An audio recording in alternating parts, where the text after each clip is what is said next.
In what has been called Silicon Valley's trial of the century and what was described as an elaborate years-long fraud by the US Securities and Exchange Commission, Elizabeth Holmes, the founder and CEO of the now defunct startup firm Theranos, has been sentenced to 11 years in prison for defrauding her investors. The former president and CEO of Theranos, RAMESH BALWANI, was found guilty on all counts earlier this year. And yes, while most of us have watched the show, heard the podcast, read the book, but for those who haven't, here's a brief story on Theranos. Elizabeth Holmes, a Stanford dropout, founded Theranos, a medical device company, at the age of 19, close to a decade ago. She shot to fame in Silicon Valley as she claimed her company was working on a revolutionary piece of technology that would be able to carry out a wide range of medical diagnostic tests with just a few drops of blood. Holmes, who often emulated the Apple head late Steve Jobs in the way she dressed, that is black turtlenecks, went on to raise over $900 million over Theranos' history from private equity firms, venture capitalists and billionaires, from Rupert Murdoch to the founder of Oracle and pharmacy and retail chain Walgreens, all bought into the Theranos story. Theranos soon became the golden child of Silicon Valley. The company by 2010 had hit a valuation of $1 billion and by 2012 moved into the former headquarters of Facebook. The company, which hit a peak valuation of $9 to $10 billion before it eventually crashed, did not have a dearth of influential supporters.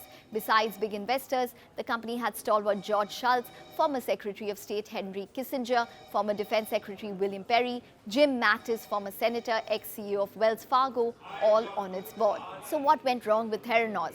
Holmes claimed her medical device, which was mainly a point-of-care system, could disrupt the world of blood tests, something which has not changed since the 1960s. The model was collecting a few drops of blood from the patient via finger prick, transferring the sample to its blood collection vessel called the nanotainer, with the sample then being tested on the machine for a whole host of conditions. All this within minutes and a fraction of a cost. This technology, to put it simply, didn't work. But that didn't stop Holmes. The company, which apparently only conducted a small fraction of the tests on the machine called the Edison, went on to sign contracts with the supermarket chain Safeway that spent nearly $400 million for the deal, and retail giant Walgreens paid Theranos $140 million, of which $100 million was ironically an innovation fee. Holmes admitted to doctoring Theranos lab reports with Pfizer and sharing Plow company logos. There were also claims of a 2008 Stanford study in which Theranos aimed to predict sepsis in cancer patients, and 2012 military study examining the device performance in remote areas